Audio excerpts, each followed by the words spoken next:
This episode is brought to you by AV3, a competitively priced one-stop shop for all your motion graphics and VFX plugins. Hey, what's up guys? Christian here for Kriscoart. Welcome to episode 4 of our editing workshop. Really excited for this one because we've covered a lot in terms of visuals, but this time we're looking at audio right inside of Premiere Pro, everything that you need to know in terms of making your sound fit in a certain environment and just sound right in terms of mixing and adding effects and making it all sound great, big, and professional.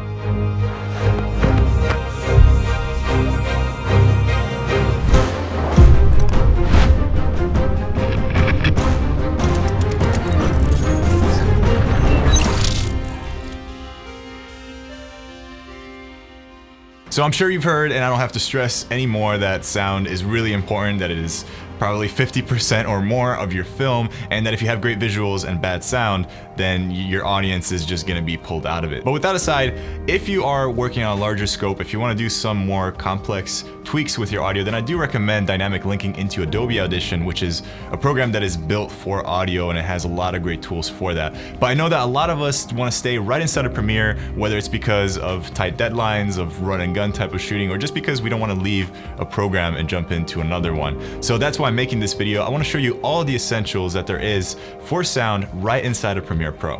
But before jumping into the software and looking at how to do all those tweaks, I want to show you a little bit of what I'm using to record these videos. So you can see that even if you have a very minimal and even pretty affordable setup, you can still get great results. So what I'm using right now is a Rode VideoMic Pro Plus.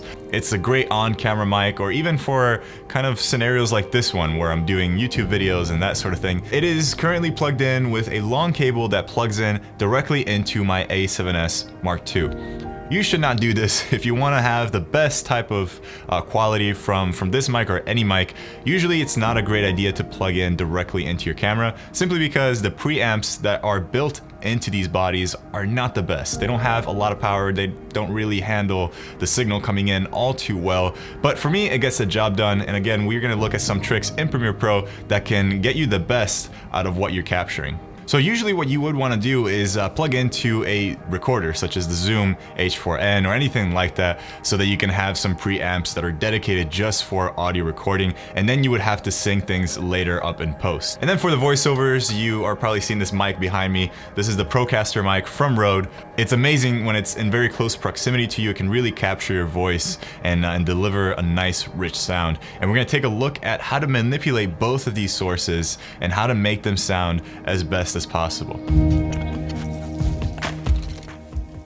So before jumping into all that, adding effects, sweetening the audio, making it sound like a radio voice, let's take a look at how you can actually sync things up in a very quick and easy way.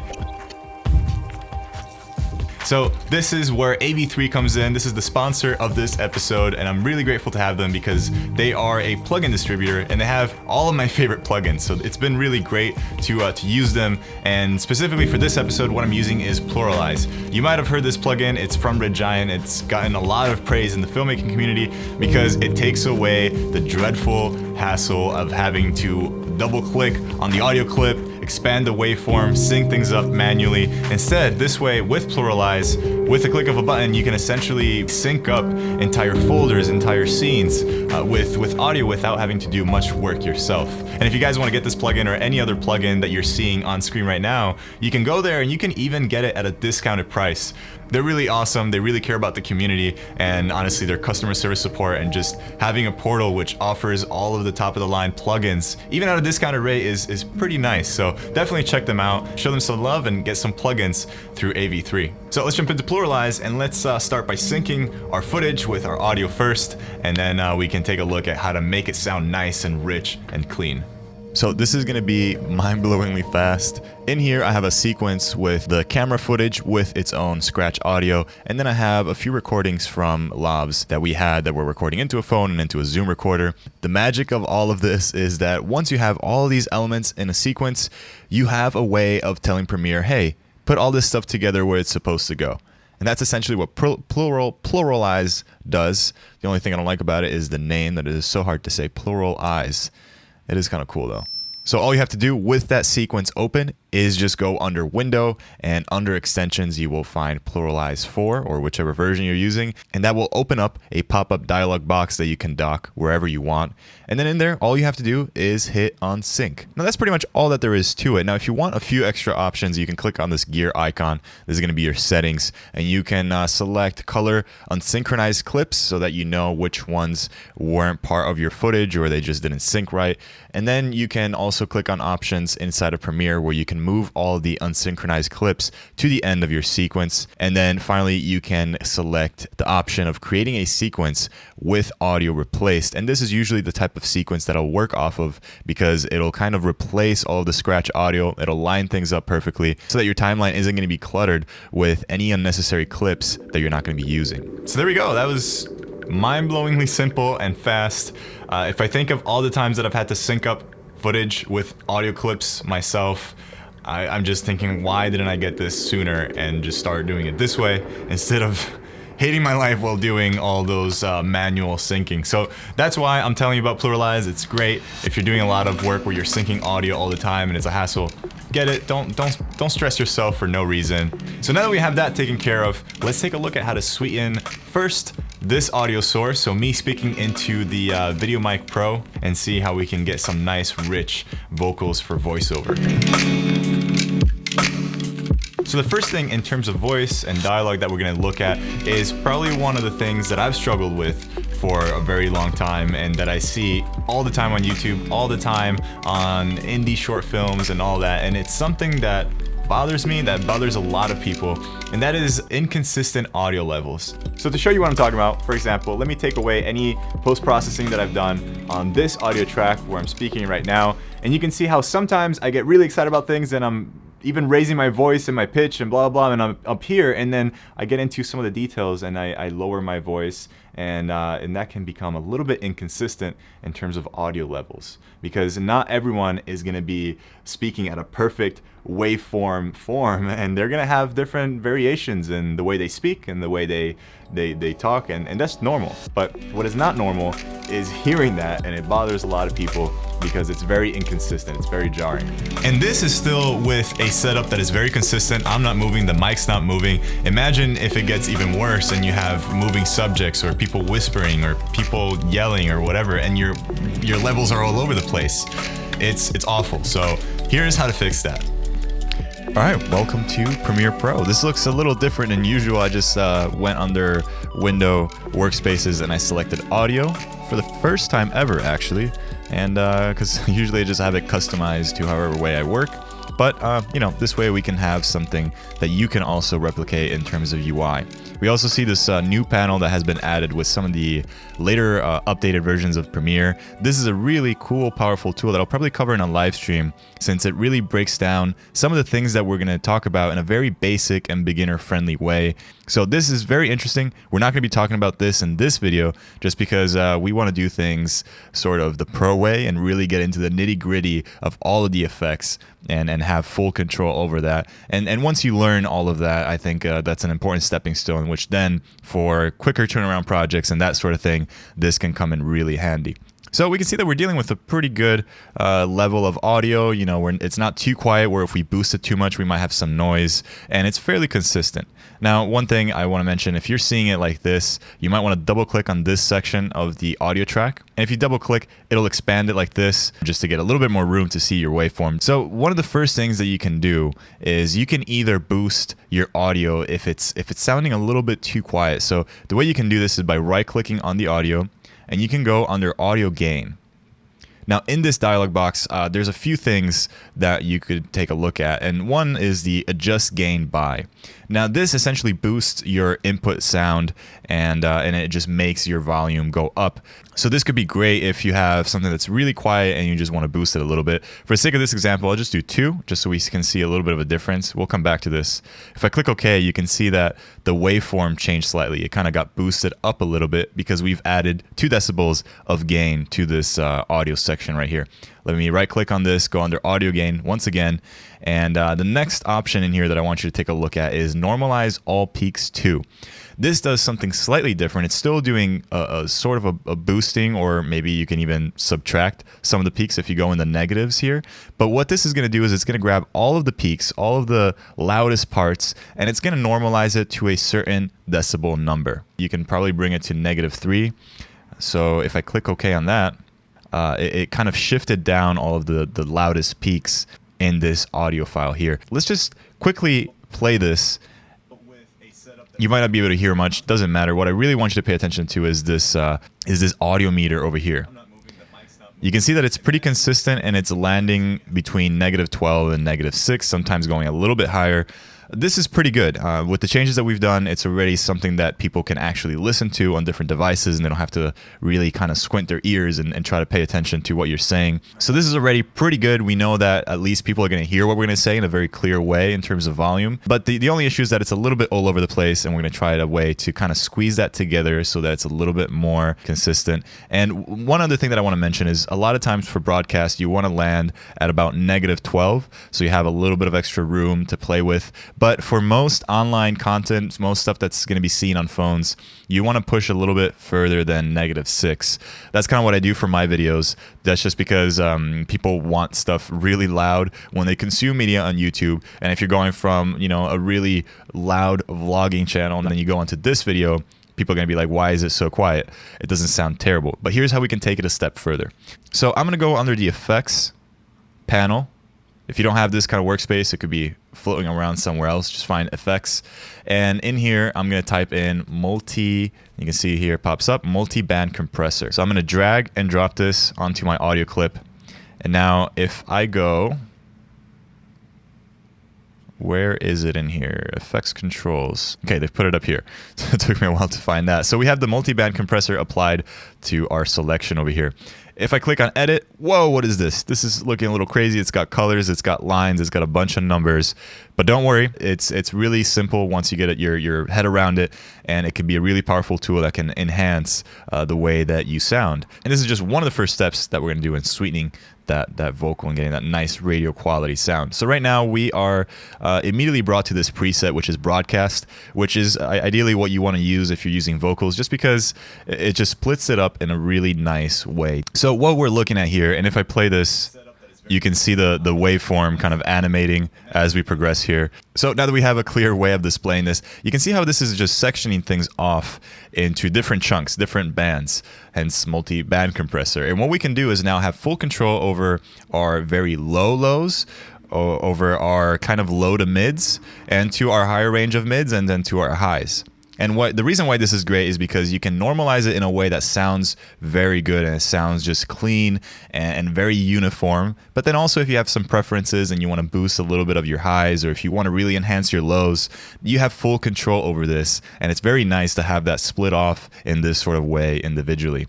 So right now we're seeing that we're kind of landing on different ranges here in all these individual sections. See, we're landing here about -36. Here we're around, you know, between -12 and -24. Here we're at about this level over here. So one thing that you can do is you can kind of bring these sliders down to the average point of where you're kind of peaking and where things are landing in each band. So this is our starting point as far as threshold. And this is pretty much telling this is what you're dealing with. This is what you're handling. And you can see that we're landing at about kind of a similar space here at around -30. So if you just want to put that in, that could work also. But again, just, you know, don't just plug things in. Make sure that you're actually looking at how your audio is reacting. And because of course every case might be different. -30 could be your magic number or around that. But if not, you know, just take a look at where things are landing and adjust accordingly. So let's move on to the gain. With the gain control, you can now boost things up in each band, or you can reduce things. So I think what I'm going to do in the lows, I'm going to boost them by about 2. I don't want to do too much because I tend to have naturally a deep voice, and if you boost too much of the lows in some devices that have smaller speakers, such as a smartphone, it might start to create some crackling, especially if you have kind of bassier type of music underneath all of that. So that's something to keep in mind. I'm going to lower that just a tad more. I'm going to increase that gain by about maybe 2. And now just to add a little bit of crispiness, I'm going to boost this up, maybe about 4. And then I'm going to boost the highs since we don't have a lot of information here. Yeah, we're not getting much of the purple here. And I don't know if you've noticed already, but they're color coded. So all the waveforms that you're seeing in this screen over here match up with the bands and how they're divided down here. So you can see the orange and the green and this sort of teal color. So we're not getting much of the violet up here. So what I'm going to do is I'm going to boost this by quite a bit, maybe 6. Let's try with 6. I'm getting a little bit more. It's not too much. I don't want to sound like a typical LA girl.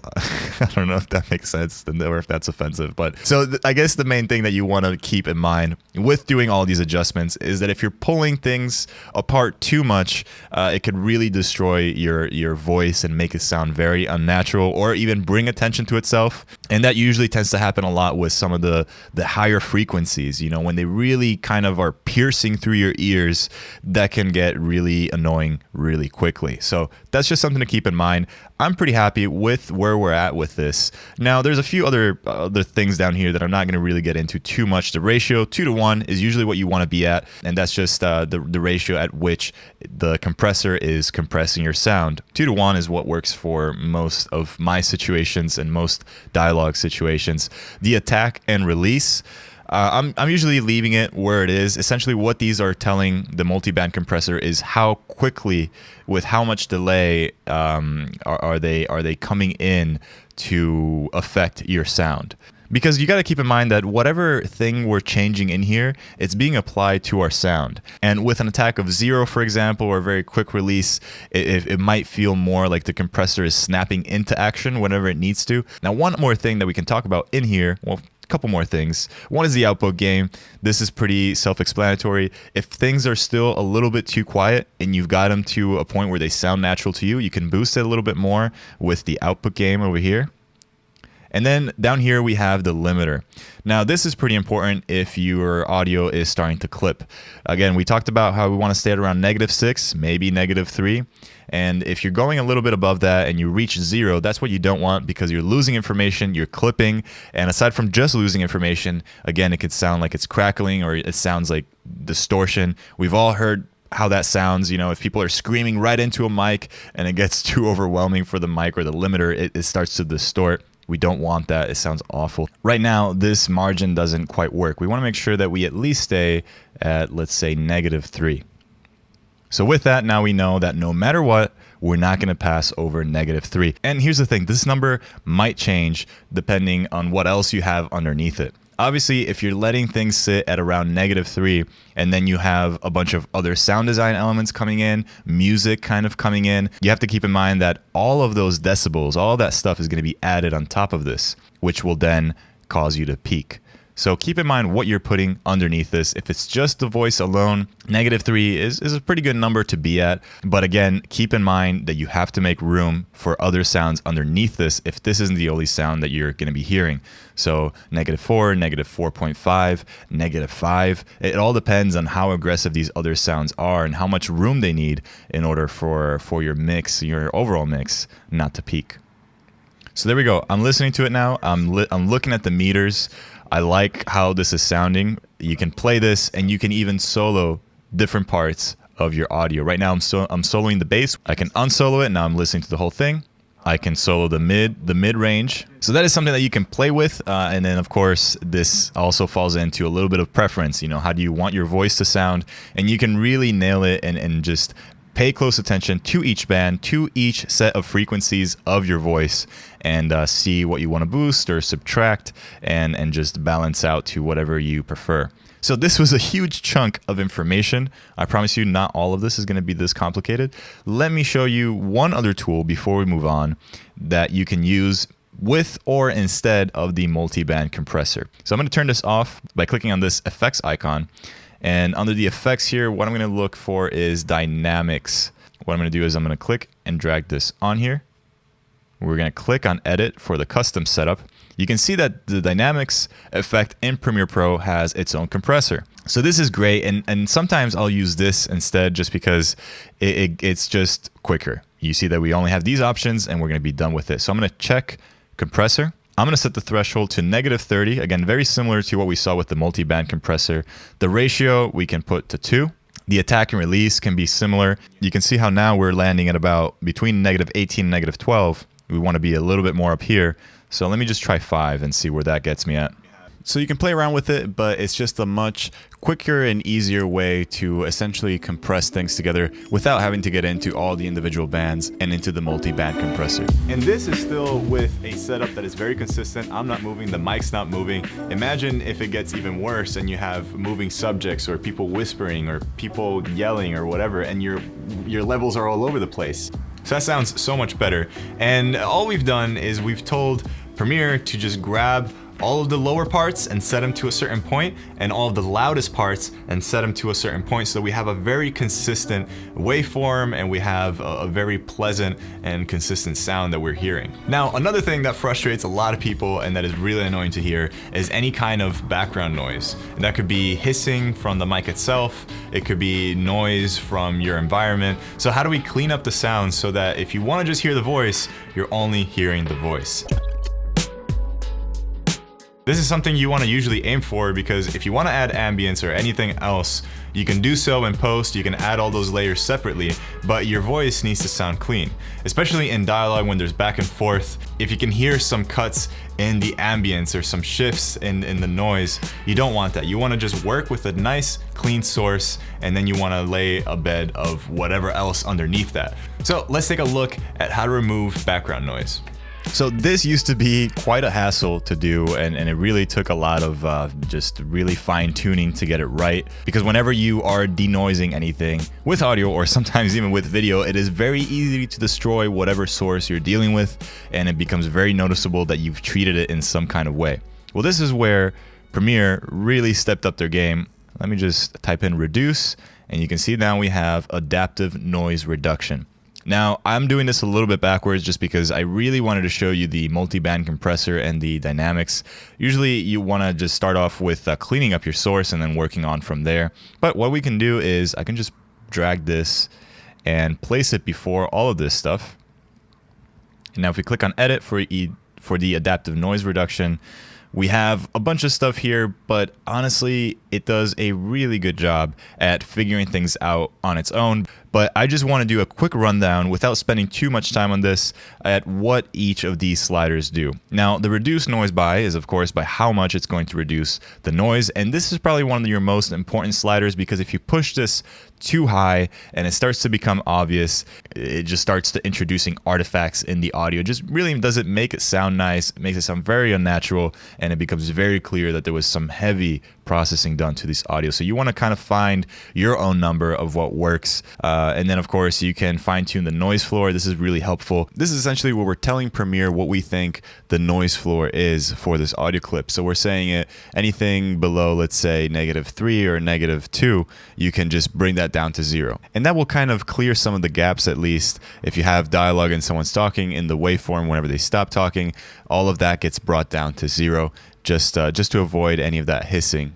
Now, the signal threshold, that is pretty much the limit in your waveform that you're telling Premiere. If it's anything beyond this point in decibels, don't even worry about it. It'll probably be loud enough to where it won't have any noise or any hissing. So there we go. Usually it works pretty well, but again, I really try to spend some time with these sliders specifically in order to make sure that I'm getting a clean sound without affecting it too much, without digitalizing it or distorting it in any way. So since we're talking about effects and I'm showing you the ones that I use the most, another effect that I use all the time and that is really important to understand is the parametric equalizer.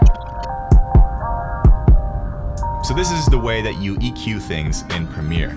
And the reason why this is important is because EQing things can have a lot of different purposes. You can even use it to remove some unwanted sounds in your dialogue. If there's a lower hum and a specific set of lower frequencies, you can just take those frequencies out. Now, this takes a little bit of practice. You need to have a certain ear for it. You need to really play with it until you get it right without, taking away too much frequency that could ruin your dialogue. But this could be a great way of taking some unwanted sounds out. We're about to take a look at how to use it to make your voice sound even better. or it can be used to fit certain sounds together. When we're gonna jump into sound design, there's gonna be a lot of times where you're gonna have some elements that sort of clash with each other. So EQing, when you're thinking about mixing certain sounds together, can be a great way of opening up some pockets of sound and frequencies, some spaces for certain sounds to breathe and for other sounds to come in stronger. So it can be a really powerful tool, especially when you're sound designing, you're really putting things in together. So EQ, let me go here in the effects, type in EQ, and we can grab the parametric equalizer and drop it in here. Now this is sort of a final or close to final step. I'll usually add a few other effects in here, but the parametric equalizer is a great way of kind of taking the ideas that we've kind of talked about in the multi-band compressor and really bringing life to certain frequencies that you want to highlight. So if I go under edit here, we see that we have kind of a similar thing going on as the multi-band compressor. We have different sections of frequencies that we can manipulate, and we have this line, which is kind of our neutral starting point. And from here, we have all these points that we can manipulate, bring up or down. You can see if I'm playing here, we see a visual animated representation or a waveform. Under the preset here, as a starting point, I'm gonna click on Vocal Enhancer. You can see what this is doing. It's kind of clipping off or kind of slowing down here in the low ends, and it's making sure that if you have any really bassy stuff, it's kind of smoothing that out a little bit here. Then we have this range of frequencies, which is lowered a little bit, and here we're starting to go up, and now you can see that this is boosted way up so that we can really hear some of the higher frequencies. So let me play that. So as I'm going through this and I'm listening, there's just that problem that I mentioned earlier where the highs are now a little bit too high, they're a little bit too punchy. So usually what I'll do is I'll bring this down, and then maybe we can, you know, shift this sideways so we can kind of make this curve up a little bit less extreme. And if you want to have a deep bassy kind of voice, you can boost this a little bit, you can play with that a little bit. I just tend to leave it sort of around here, again for the same issue as before. I don't want things to get too crowded in the lower frequencies since my voice is already naturally pretty low, and this feels pretty good. I might still bring the overall highs just down just a touch, and over here you can see that we have another master gain to boost things overall. But I like this. This to me feels right. You can play with these dots, and you can again just really pay close attention, listen in closely to how things are sounding.